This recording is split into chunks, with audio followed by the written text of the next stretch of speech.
जय श्री कृष्ण। आज मनुष्य संसार में परमात्मा के प्राप्ति की तरफ अग्रसर नहीं है, प्रयासरत नहीं है।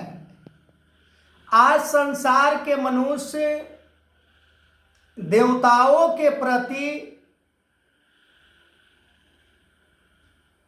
हर प्रयास करने को तैयार हैं। किस लिए? शायद किसी को नहीं पता होगा किस लिए देवताओं को प्रसन्न किया जाता है। मनुष्य कर्म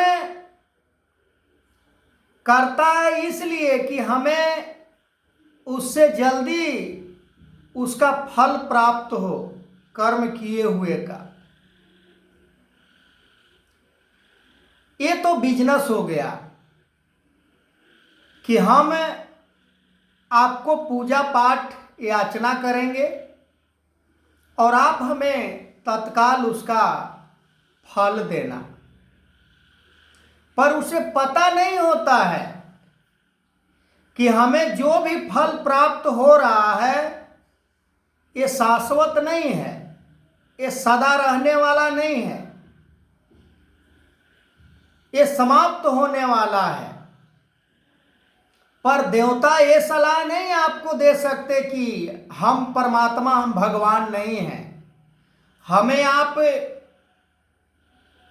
खुश करना चाह रहे हैं, हमसे जो फल प्राप्त करना चाह रहे हैं वो मैं फल भी दूंगा तो नाशवान ही होगा। तुम भगवान के शरण में जाओ, तुम्हें मानव देह प्राप्त हुआ है परमात्मा की प्राप्ति के लिए। पर देवता के मन के अंदर भी लोभ लालच स्वार्थ भरा होता है। जैसे किसी व्यक्ति को मान लेते हैं, किसी व्यक्ति को हम बड़ाई करते हैं पर वो आदमी वास्तव में सही नहीं होता है और हम बड़ाई करते जाएं और वो खुश होता जाएगा। ठीक इसी प्रकार हम जब देवताओं को प्रसन्न करते हैं तो हमें उसका फल प्राप्त होता है। पर जो परमात्मा को प्राप्त करना चाहता है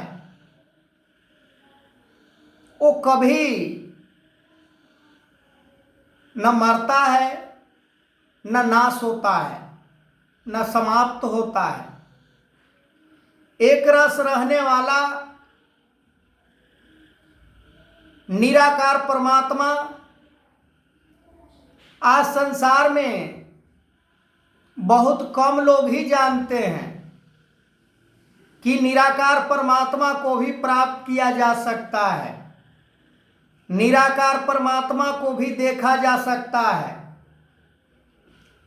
मान्यता आज विपरीत दिशा में इंसान को बन गया है।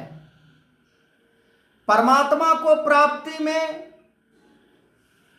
किसी का रुचि नहीं है, किसी का मन नहीं करता कि परमात्मा को प्राप्त करे। नथिंग बोल देता है कि नहीं, देवता ही सब कुछ है, देवता से बड़ा कोई इस संसार में और दूसरा नहीं है। पर शायद देवताओं को भी नहीं पता है कि परमात्मा की प्राप्ति की जाती है। देवता तो खुद तरसते हैं, खुद चिंतित रहते हैं कि हमें भी मानव का शरीर प्राप्त हो और हम भी परमात्मा को प्राप्त करें। पर मानव परमात्मा को प्राप्त करने का साधन भी प्राप्त हो गया है, मानव का शरीर मिल गया तो साधन प्राप्त हो गया। पर देवताओं के पीछे ये मजबूरी है कि उन्हें मानव का शरीर नहीं प्राप्त हुआ है। उनके पास देने के लिए बहुत कुछ है, पर वो वास्तविक चीज को नहीं देते, वो नश्वर चीज को देते हैं, वो नाशवान चीज को देते हैं। ऐसे वस्तु से क्या लाभ जो आज है और कल ना रहे। तो क्यों नहीं हम अपने सुख सुविधा को भूलकर परमात्मा को प्राप्त कर लें, परमात्मा की प्राप्ति में अपना समय को व्यतीत करें। आगे मैं इस वीडियो को कंटिन्यू करूंगा,